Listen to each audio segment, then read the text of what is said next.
a speaker, a paid speaker at the conference the following year. So I share that story and also the passion I have for the book, The Lean Startup. Today, I still continue to teach. I teach others how to actually use the business model canvas and apply the lean startup to their business. Um, in addition to that, I love the hardest thing about the hardest thing about hard things. It's a book by Andreessen Horowitz.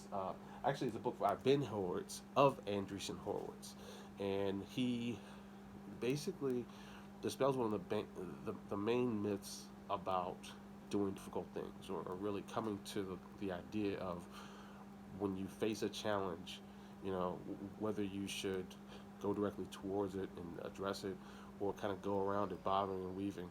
And Andreessen Horowitz has an exceptional book, and the hardest thing about hard things. And as hard as it is to say the title, the book is actually something that connects you with stories of what it took for him to go from, hey, I have this idea of a business, and let me tell somebody about this business, and it becomes something that's done. It becomes something that is an actual up and running business. He's a venture capitalist along with his partner. In their story, one of the funniest stories in the book was really talking about how they engaged. Not even going to the beginning of the book, which is actually interesting because it speaks to the at the time, it was an element of racism that he dealt with a gentleman who was somewhat of a friend of his, telling him to go up to another guy, another young guy. And this is when he was a kid. Go up to another young guy and call him the N word. And he was like, just to see what the reaction was. And what ended up as a result of that experience of him going up to meet the kid, not saying it, but actually then befriending the kid, resulted in one of his best friends of his entire life. That's a story he talks about in the book itself. Fast forward, he's been able to found or help to fund through his company he founded, Andreessen Horowitz, companies that were considered much more urban. And one of those companies was called Rap Genius. It's now called Genius, but Rap Genius is an amazing company. And I just learned about the story of him helping to fund Rap Genius, which was a brilliant concept. If you ever get a chance to want to understand more about what lyrics mean, and Rap Genius was really focused on rap. It was saying, hey, here's what you can learn about what the lyrics mean, the meaning behind the lyrics, or at least the thought of meaning behind the lyrics of each one of these raps. Now it's more open to all kinds of songs. So he helped to fund that through Andreessen Horowitz, and that's what he's been able to do. But beyond that, he talks about things that were extraordinary, like the Silicon Valley PayPal experience and the PayPal mafia, and how everything's all connected. Um, Again, that's something I'll talk about probably when I talk about the book, the Startup Review, which is another book. But these are the three books I'm just talking about off the top of my head. Um, Speaking of the PayPal mafia, another book that I'm going to speak to is Zero to One by Peter Thiel.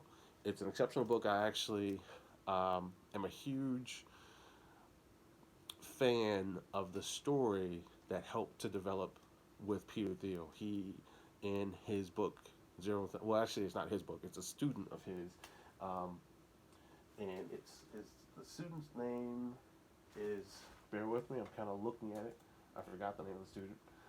The student's name is Blake Masters. So Blake Masters and Peter Thiel are essentially the co-authors of the book Zero to One, and a lot of people don't necessarily understand what Zero to One is, and I'll talk about that, which is almost like the uh,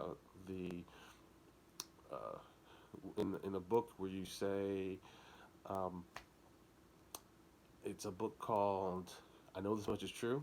In the book I Know This Much Is True, one of the most interesting things about it is that you're like, okay, so what's the one thing he knows is true? Three things, that is. And it's God is evidence in the roundness of things. Um, for love has grown in the rich loom of forgiveness, and also mongrels make good pets. Those are kind of the things that he actually speaks to in I Know This Much Is True. Now, I gave you the end of the story, the end of the book. There's an entire context around all those elements to what he knows is true. In Peter Thiel's book, it is Zero to One. It's like, okay, so what's Zero to One? Now, I can tell you what Zero to One is. Zero to One is what it is to be innovative and be able to create something that didn't exist before, and afterwards many other people are able to do the same thing. So it's the innovation that comes behind being the first person to create the light bulb. being the first person to create a car, being the first person to create a plane, being the first person to create the iPhone. I mean, think about the concept that before there was a smartphone, there was no smartphone industry. We just had cell phones, we had computers, we had laptops. Those were the ways people actually used devices. And when we had a smartphone, I remember specifically, I had a phone and I was using BlackBerry. BlackBerry was like the top cutting edge idea, and you had the ability to send emails from your phone. You surfed the internet a little bit, but you really didn't do anything on the internet. There wasn't a real strong approach to being mobile, and specifically when it came to switching that idea, it was Apple that came up with the idea of what it was to have a smartphone. And what was really pivotal about the smartphones wasn't really the phone, it was having the app store. And one of the things was being able to download music. It shifted from Napster having all the free music to, okay, download music, I pay $1 for it. But at the same time, being able to have this device that could download music, download software, download apps. Apps changed the game entirely. Facebook, Pandora, all these companies were able to build entire shifts in their business models based off of having this app and app engagements. Nowadays, people have several apps. Facebook has Messenger and Facebook app and all sorts of other kinds of apps that are actually selling what their systems are, and they create billion-dollar companies. But all of this goes back from 0 to 1 when it comes down to creating the phone. It went from having a phone to having a smartphone. So anyway, this is just really a book to talk about 3 books that startups really need to look into. The Lean Startup by Eric Ries, being able to look at the story of Peter Thiel's From 0 to 1, and also looking at the other book, which is The Hardest Thing About Hard Things by Andreessen Horowitz. I love all 3 books. I think they're exceptional stories, and I wanted to share that. I'm going to do an in-depth review of each one of the books in detail. I have the books with me physically, and talk a little bit more about the story of what my startup journey is with both leanmobileapps.com, how I actually went from not being a speaker to a paid speaker, as well as my story of Dream Factory, Dream Factory Co-op, which is a focused startup helping other people to create startups. And we're really passionate about connecting people with the startup ecosystem and building an ecosystem ourselves. Anyway, Monty with Lean Mobile Apps, as well as DreamFactoryCoop.com. I look forward to connecting with you. Have a good day.